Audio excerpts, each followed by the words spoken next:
Hello student, we have discuss in our last video. जैसे कि last video में Rahul sir आप लोगों से डिस्कस कर चुके थे, आपके चैप्टर चल रहा है साउंड वाला, और लास्ट वीडियो में 6th क्वेश्चन तक राहुल सर ने आप लोगों को कंप्लीट करवा दिए थे।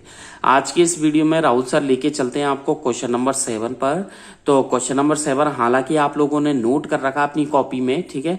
और वीडियो को आगे बढ़ाने से पहले I would like to say to all of 9th class student of English medium of Kuhu international senior secondary school Gangapur city, stay at home, safe at home, घर पे रहें, सुरक्षित रहें, साइंस को पढ़ते रहें। If you have any doubt, any query, any questions, ठीक है, इन योर चैप्टर्स, ठीक है, in your topic, so you can easily discuss to Rahul sir at any time. So let's come on the question number 7। Question number 7 कह रहा है a person has a hearing range, ठीक है, from to 20 हर्ज to 20 kilo hertz. एक व्यक्ति है जो दो तरीके की रेंज को सुन सकता है। कितनी रेंज है? 20 हर्ज से लेकर 20 किलो हर्ज। किलो हर्ज का मतलब 20,000 हर्ज, ठीक है। आगे कह रहा what are the typical wavelength of sound wave. Sound wave की जो टिपिकल वेवलेंथ क्या होगी एयर में, इन एयर करस्पॉन्डिंग, ठीक है, टू, ठीक है, दीज टू फ्रीक्वेंसी, दो फ्रीक्वेंसी जब दी हुई है। तो मैंने क्वेश्चन पूरा नहीं लिखा है क्योंकि मैंने लास्ट वीडियो में आप लोगों को क्वेश्चंस कंप्लीट लिखवा दिया था, इसलिए मैंने क्वेश्चन आप लोगों को मैं बोलकर बता रहा हूं, सुन लीजिएगा। Take the speed of sound in air as 344 metre per second. आपको साउंड की स्पीड कितनी लेनी है? 344 मीटर पर सेकेंड। तो देखिए आंसर्स पे आ जाइए। तो देखिए वेवलेंथ ऑफ साउंड, ठीक है, साउंड की वेवलेंथ, ठीक है, wavelength of sound of frequency 20 हर्ज। 20 हर्ज की जो फ्रीक्वेंसी है उसके साउंड की वेवलेंथ इक्वल्स टू मैंने लिखा है speed of sound upon frequency. ये फॉर्मूला लगा दिया है, नोट कर लीजिएगा आप लोग अपनी कॉपी में, 344 अपॉन 20। क्योंकि देख लीजिएगा यहाँ पर दो है, 20 हर्ज है और 20 किलो हर्ज है। तो wavelength of sound of frequency 20 hertz equals to speed of sound upon frequency, यानी 344 अपॉन 20 इक्वल्स टू 17.2 मीटर। एक तो ये आंसर हो गया, ठीक है। अगला लिखिए इसके नीचे wavelength of sound of frequency 20,000। अब यहाँ पर एक वर्ड आया 20,000, ये कैसा आया है? 20,000 आया, देख लीजिएगा यहाँ पर आप लोगों लिखा हुआ है 20 किलो हर्ज, और यहाँ पर कर देंगे 1 किलो में कितना होता है? 1 kg में 1000। तो वेवलेंथ ऑफ साउंड, ठीक है, of frequency 20,000 hertz equals to speed of sound upon frequency, same formula लगेगा। और साउंड की स्पीड कितनी होती है? 344 मीटर पर सेकेंड अपॉन 20,000, ठीक है। तो क्या हो गया? इक्वल्स टू 0.0172, क्या आ गया? 0.0172 मीटर। ये आंसर हो गया। अगले क्वेश्चन पे चलते हैं, क्वेश्चन नंबर 8 लिखिएगा। दो बच्चे हैं, 2 children are at opposite ends of aluminium rod. दो बच्चे जो कि कहां पर है? आर एट अपोजिट एंड्स, जो कि विपरीत सिरों पर है एक एल्युमिनियम रॉड पर, ठीक है, फुल स्टॉप। आगे लिखिएगा 1। तो लिखिएगा question 8, two children are at opposite ends of an aluminium rod, full stop. One strikes the end, STRIKES, one strikes, ठीक है, द एंड ऑफ, ठीक है, the rod with a stone, full stop. इसके बाद लिखिएगा find the ratio, okay, find the ratio of times taken by the sound wave.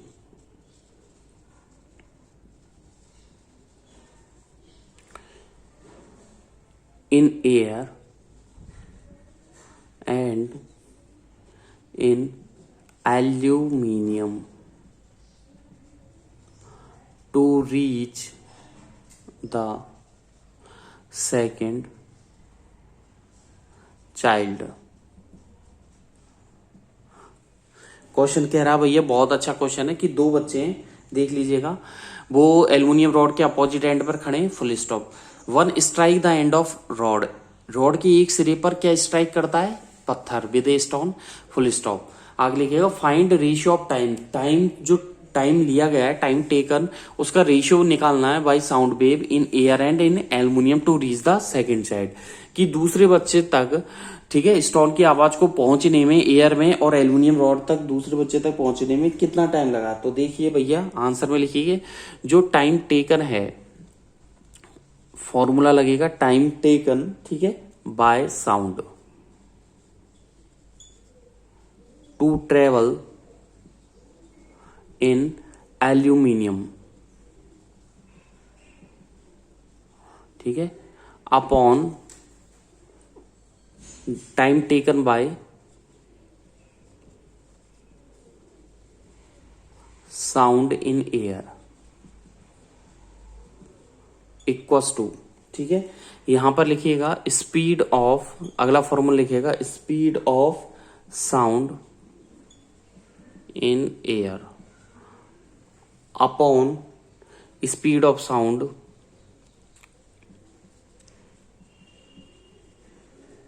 In aluminium. Okay, ये formula हो गया। तो नीचे लिखिएगा भैया, अब देखिए मैं ये बताना चाह रहा हूं कि एल्युमिनियम के अंदर जो टाइम लिया गया है, ठीक है, और लिखिएगा टाइम किसके अंदर, एल्युमिनियम, ओके, और जो टाइम लिया गया है किसके अंदर, एयर के अंदर, ठीक है। तो T aluminium upon T air equals to कितना हो जाएगा, देखिए क्या रेशियो होगा इसका, 3.46 अपॉन 6420, ठीक है, क्योंकि दो बच्चे अपोजिट साइड पर खड़े हैं, ठीक है।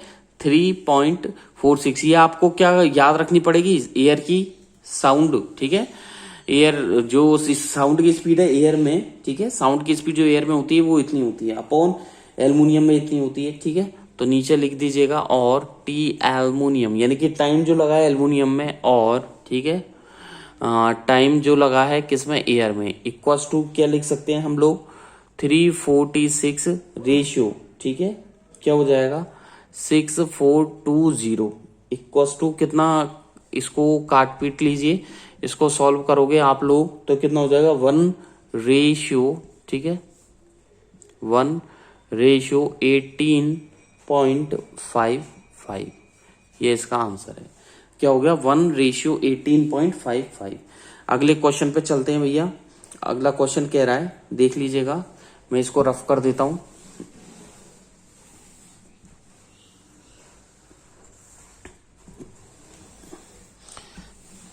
Let's come on the question number 9।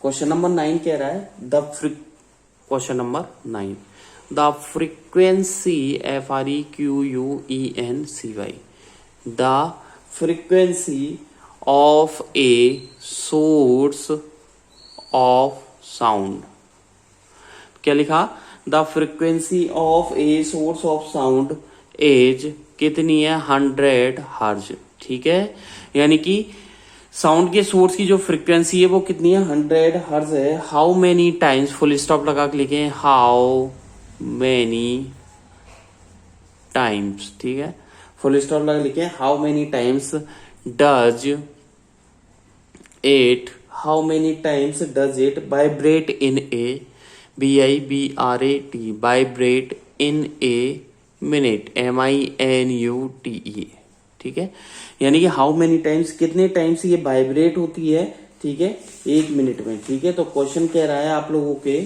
Question है कि जो फ्रीक्वेंसी है, ठीक है, जो फ्रीक्वेंसी है आप लोगों के, ठीक है, साउंड की सोर्स की वो कितनी है, 100 हर्ट्ज है। तो आंसर पे आ जाइए, आंसर क्या होगा इसका, तो मैं आपको बता दूं कि नंबर ऑफ वाइब्रेशन जो है, आंसर में लिखिएगा number of vibrations, number of vibrations, okay, produced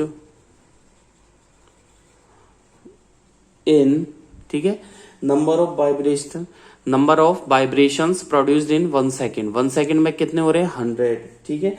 नीचे लिखिएगा नंबर ऑफ वाइब्रेशंस प्रोड्यूस्ड, ठीक है, इन 60 सेकेंड, ठीक है। अब 60 सेकेंड का कर देंगे, लेकिन 1 सेकेंड का हम निकालना चाह रहे हैं, तो देखिए इन नीचे लिखिएगा 1 मिनट इक्वल टू कितने सेकंड होते हैं, 60 सेकंड। तो 100 मल्टीप्लाई बाई, देखिए ये जो सेकंड है इस सेकंड की जगह हम 100 रख देंगे, ठीक है, समझ लो। तो 100 मल्टीप्लाई बाई 60, तो कितना हो गया ये 6000, कितना आ गया 6000, तो कितना आंसर हो गया 6000। अगले क्वेश्चन की तरफ बढ़ते हैं हम लोग, क्वेश्चन नंबर 10, ठीक है, 9 तक कंप्लीट हो गया, 6000 क्वेश्चन नंबर 10 की तरफ हम लोग बढ़ते हैं। क्वेश्चन नंबर 10 कह रहा है डज साउंड फॉलो, लिखेगा DOS, डज साउंड, ठीक है, फॉलो, FOLLOW, ठीक है। तो आगे कह रहा है question does sound follow the same, लिखेगा does sound follow the same SAME, the same laws, LAWS, laws of. तो देखिए does sound follow the same laws of reflection, REFLECTION, laws of reflection, ठीक है, एज लाइट, LIGHT। तो क्या लिखा, does sound follow the same law of reflection does as light does, DOS, light does, question mark, explain. आगे कह रहा है explain करें, ठीक है। तो क्वेश्चन कह रहा है कि जैसे कि क्या साउंड लाइट के जैसे लॉ ऑफ रिफ्लेक्शन, जैसे लाइट का जो लॉ ऑफ रिफ्लेक्शन है उसका फॉलो करती है क्या साउंड, इसके लिए आप लोग बताइए, एक्सप्लेन कीजिए इसको। तो एक्सप्लेन करेंगे तो मैं आपको बता दूं कि हाँ, कि जैसे लाइट का जो रिफ्लेक्शन वाला लॉ है उसको साउंड फॉलो करती है, ठीक है, यस। तो इसमें लिखिएगा आंसर में यस साउंड। तो देखिए जैसे कि लाइट का जो रिफ्लेक्शन लॉ है ऐसे ही साउंड से फॉलो करती है, यस साउंड एंड लाइट, लिखिएगा yes sound and light, LIGHT, light follow, FOLLOW, yes sound and light follow the same laws of, follow the same SAME, same laws, LAWS, laws of reflection, ठीक है। तो क्या लिखा, yes, ठीक है, sound and light follow the same laws of reflection, ठीक है, given below, ठीक है, laws of reflection given below, BELOW, ठीक है। क्या क्या देता है भैया, फर्स्ट तो लिखिएगा angle of, ANGLE, angle of, ठीक है, किसका angle, incidence at the point, INCIDENC, incidence, ठीक है।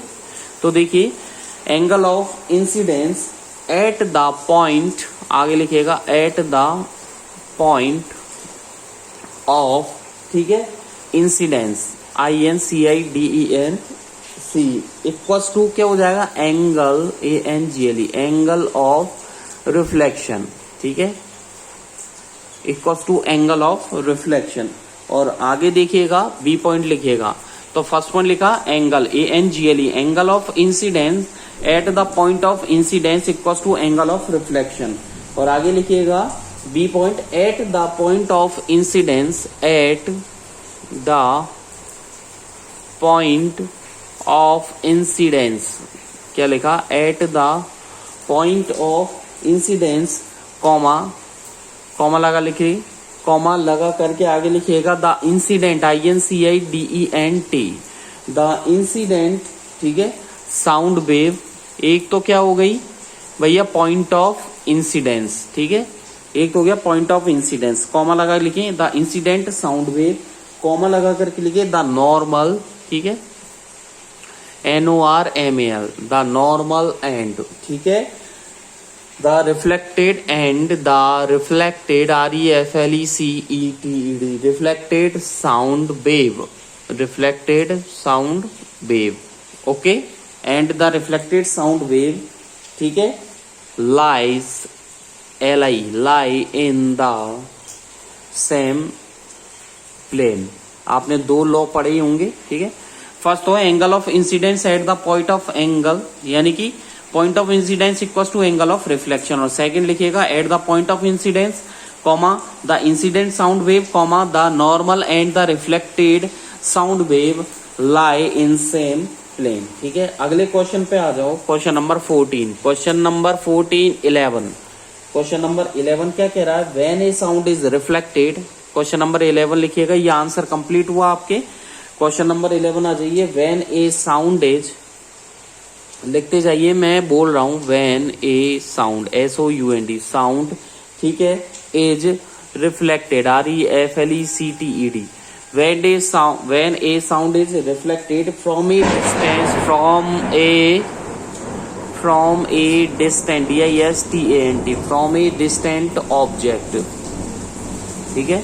तो when a sound, आगे लिखिएगा when a sound is reflected from a distance object comma an echo ECHO, आगे लिखिएगा an echo is produced PRODUCED। तो क्या लिखा, when a sound is reflected from a distant object, comma लगा करके लिखें एन इको इज प्रोड्यूस्ड, फिर लगाइए full stop, let the distance DISTANCE distance between, तो क्या लिखवाया राहुल सर ने, let the distance between the reflecting surface, the reflecting surface, तो द रिफ्लेक्टिंग सरफेस एंड लगा करके लिखें the sources SOURCES sources of, या लिखें डायरेक्ट सोर्स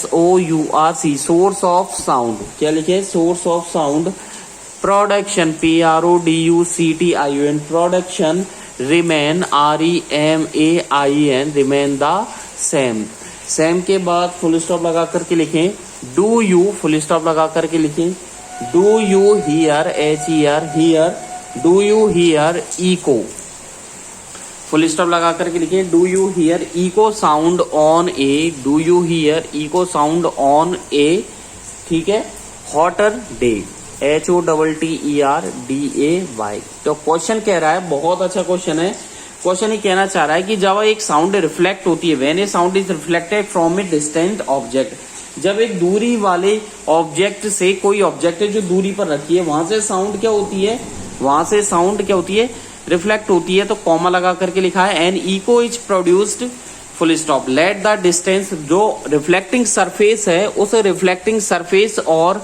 जो साउंड का सोर्स है उसके बीच में जो डिस्टेंस है वो प्रोडक्शन जो हो रहा है वो उतना ही हो रहा है जितना पहले था। तो do you here full stop लगा करके लिखें do you hear echo sound on a hotter day. आपने कभी इको साउंड सुनी है? तो आंसर पे देखिएगा वी नो, ठीक है, आंसर लिखिएगा वी नो, ठीक है, डेट। हम क्या जानते हैं कि इको जो होता है बिल, ठीक है, बी हियर्ड HEARED हियर्ड, ठीक है। आफ्टर मैंने आपको लिखवाया था, अगर आपको याद हो, कितना टाइम रहता है T=2D/V। तो जो इको है वो हमें सुनाई देगी, the echo will be heard after time T=2D/V, ठीक है। तो हेयर HERE हेयर, ठीक है। डी क्या है? डिस्टेंस है, ठीक है, हेयर। डी क्या है? डिस्टेंस है। किसके बीच की डिस्टेंस है? बिटवीन, लिखिएगा रिफ्लेक्टिंग, ठीक है, surface SURFAC surface of sound, ठीक है। तो जो साउंड की रिफ्लेक्टिंग सरफेस है उसके बीच की डिस्टेंस है। और V क्या है भैया? V है स्पीड ऑफ साउंड, ठीक है, लिखिएगा speed of sound in air. आया समझ में? तो D तो होगी डिस्टेंस, V होगी स्पीड। तो नीचे लिखिएगा ऑन अ हॉटर डे, ठीक है, on a hotter HOTTER hotter day, ठीक है, speed of sound is greater GREATER greater value. तो क्या लिखा? ऑन ए हॉटर डे, ठीक है, speed of sound is greater value, ठीक है, बिकॉज इंक्रीज इन, आगे लिखिएगा because increase INCREAS increase in temperature, because increase in temperature, ठीक है। इससे क्या होगा? आगे लिखिएगा hence echo is not heard, hence echo is, ठीक है, नॉट हियर्ड, ठीक है, इन हॉटर डेज, ठीक है, फुल स्टॉप। तो देखिए ऑन अ हॉटर डेज यानी कि गर्मी के दिनों में क्या होगा? Speed of sound is greater value, ज्यादा वैल्यू होगी। इसके कारण क्या होगा? बिकॉज इंक्रीज इन टेम्परेचर, ठीक है, hence echo is not heard in hotter days. चलते हैं क्वेश्चन नंबर 12 पर, ठीक है, क्वेश्चन नंबर 12 पर चलते हैं। और आज की वीडियो में क्वेश्चन नंबर 11 तक कंप्लीट हो चुका है। नेक्स्ट वीडियो में आप लोगों के राहुल सर करवाएंगे क्वेश्चन नंबर 12, ठीक है। तो क्वेश्चन नंबर 12, ठीक है, और घर पे रहना है, सुरक्षित रहना है, साइंस को पढ़ते रहना, कोई भी डाउट है राहुल सर से पूछते रहना है। Thank you, bye bye. घर पे रहो, घर पे रहना है, सुरक्षित रहना है। क्वेश्चन नंबर 12 नेक्स्ट वीडियो में राहुल सर आप लोगों को करवाएंगे। Okay, thank you, bye bye.